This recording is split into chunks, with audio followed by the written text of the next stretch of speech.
ونعوذ بالله من شرور أنفسنا ومن سيئات أعمالنا من يهده الله فلا مضل له ومن يضلل فلا هادي له وأشهد أن لا إله إلا الله وحده لا شريك له وأشهد أن نبينا محمدا عبده ورسوله صلى الله عليه وعلى آله وصحبه أجمعين أما بعد السلام عليكم ورحمة الله وبركاته. Alhamdulillah, as we mentioned after the Salah, Ramadan, the day of Ramadan will be on Thursday, inshallah. This means that tomorrow, Wednesday, scholars in Islam, they refer to the day before the beginning of Ramadan, usually as Yawm al-Shak. And this is something good for us to remember. Yawm al-Shak, the day of doubt.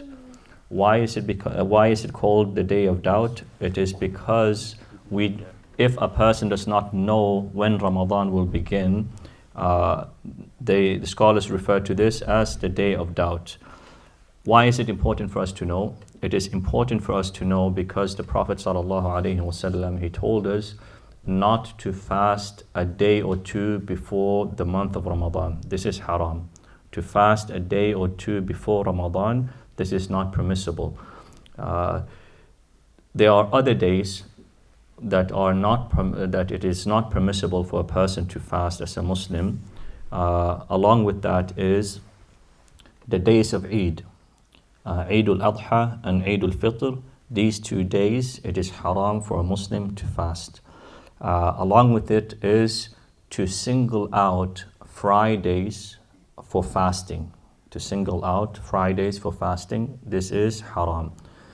Scholars have also mentioned, according to the ahadith, that to single out Saturdays for fasting, this is haram. When they say to single it out, this means, this is in reference to voluntary fasting. So if you have to make up Ramadan that you owe, then it becomes permissible for you to fast on a Friday or a Saturday. But voluntary fasting, additional fasting, this is haram to single it out. So what do you do then? You fast a day before it, or you fast a day after it. So you combine it, so you don't single out. Why don't we single out Fridays for fasting? The reason is because Friday is considered to be the Eid of the week. It is a moment of happiness for the Muslims, so you do not fast Fridays by itself.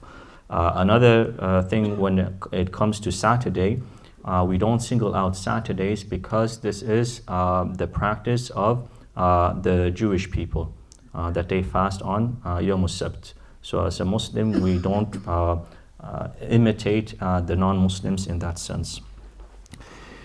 In the beginning of the month of Ramadan, in Islam, the night comes before the day. The night comes before the day. So this means that the beginning of Ramadan is actually tomorrow night.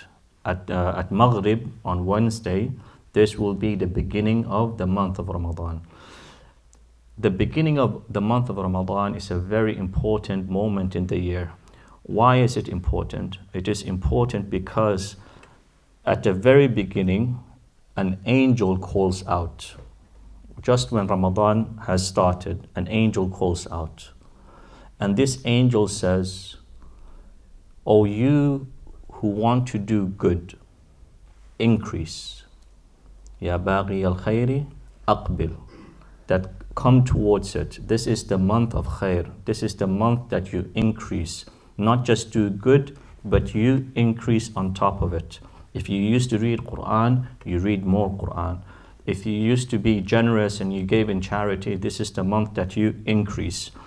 And at the same time, the angel says, وَيَا بَاغِيَ الشَّرِّ أَقْصِرْ. And you that was doing sins, committing sins, this is the month for you to decrease, to stop. Not only that, but at the beginning of the month of Ramadan, as according to the ahadith of the Prophet ﷺ, the gates to Jahannam are closed and the gates to Jannah are opened, and the shayateen are chained. The shayateen, the devils, are chained. Interestingly here, in the ahadith that mention the chaining of the devils, uh, the Prophet ﷺ, he said that it is the marada, the biggest devils, the biggest shayateen that are locked up. Because of this, the scholars in Islam, they say it is not all the devils. It is the big devils that are locked up in the month of Ramadan. So if we understand it in that context, we understand that even in the month of Ramadan, a person can still commit sins. A person can still make mistakes. It's because not all of the devils, according to one understanding, is that not all of the devils are locked up in the month of Ramadan. The scholars in Islam also used to say that because Ramadan, Allah subhanahu wa ta'ala has made things so easy for us. The khair, the reward for the good in the month of Ramadan is multiplied many times over. It is a sacred, it is a blessed month in that sense. So they used to say, if a person does not change in the month of Ramadan, then when will they change? Ramadan is the month of change. And the mistake that many of us do is that we use Ramadan as a pause button, that we pause the evil that we're doing in the month of Ramadan, which is a good thing. But once the month of Ramadan has ended, then we resume and we continue where we left off.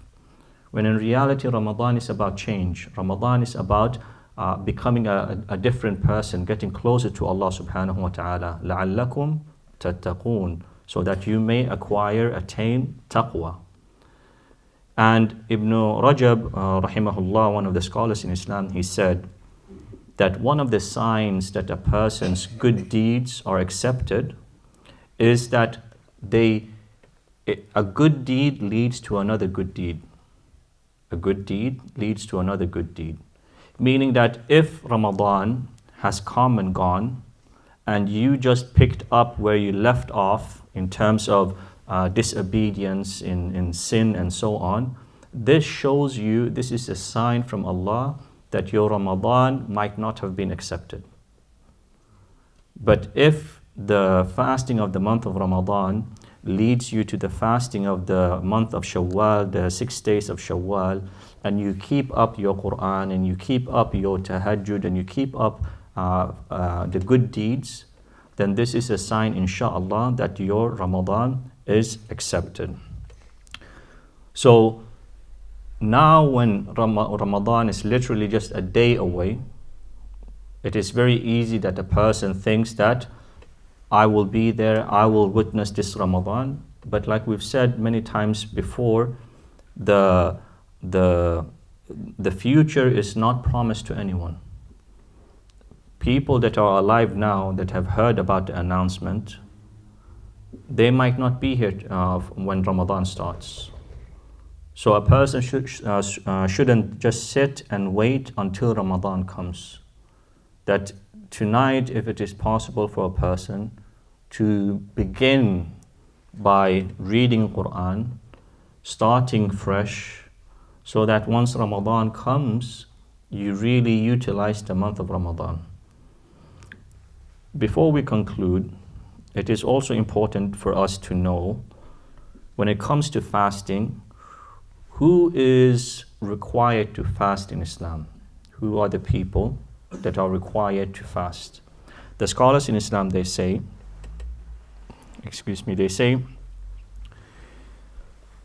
a person needs to be a Muslim in order for the fast to be valid. So if a non-Muslim joins in the fast, then this will not be accepted by Allah. It will just be a practice for them to the hunger and so on, but there's no reward that comes with it. So a person needs to be a Muslim. Secondly, scholars have said, a person needs to be aqil, meaning sane. They have to have understanding. If they are insane, mental disability, they can't comprehend, they don't understand and so on, then there's no fasting upon them.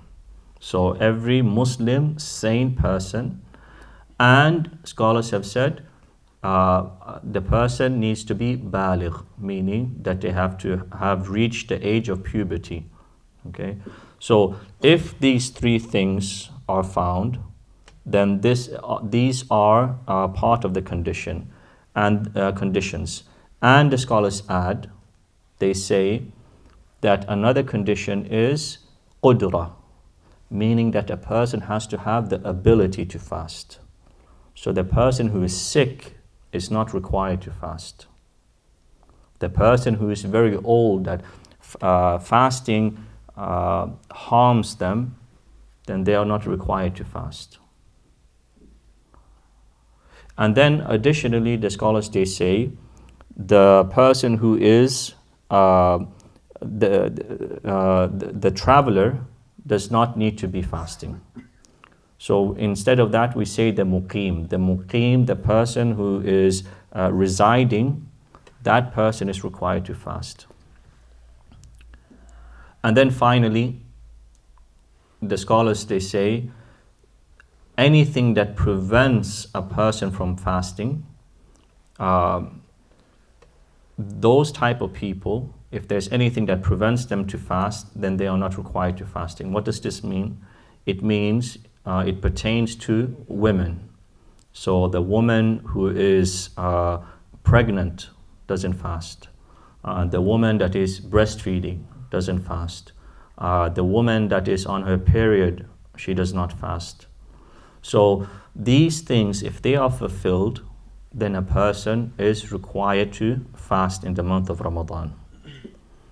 And fasting the month of Ramadan is a pillar from amongst the pillars of Islam. And if a person falls short, then this is a major sin.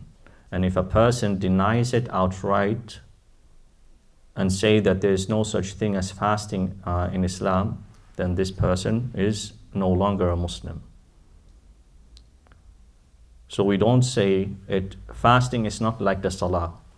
If a person doesn't pray salah, then many of the scholars have said this person is no longer a Muslim. But if a person doesn't fast, then we don't say necessarily that they are no longer a Muslim.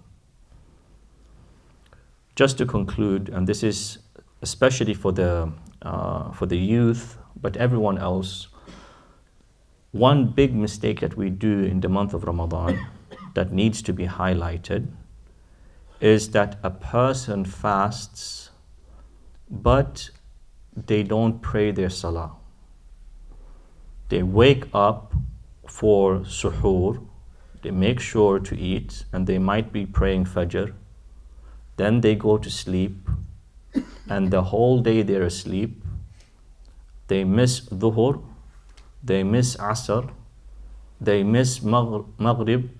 Actually, they won't miss Maghrib because it is iftar. So they'll be awake for the iftar. And then they stay up the whole night. Sometimes they might come for Isha and they pray Taraweeh and so on, which is good. But if a person doesn't pray the 5 daily prayers, then there is no reward for them.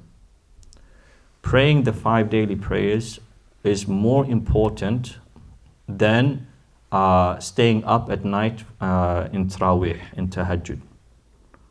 So even if a person wants to pray 5 times a day, and then they fast and they go to sleep the whole night, this person is far better than the person who stays awake the whole night and then sleeps during the day and misses the prayers.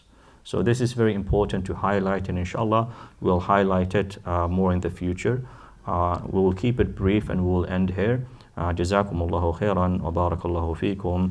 هذا وصلى الله على نبينا محمد وعلى آله وصحبه أجمعين.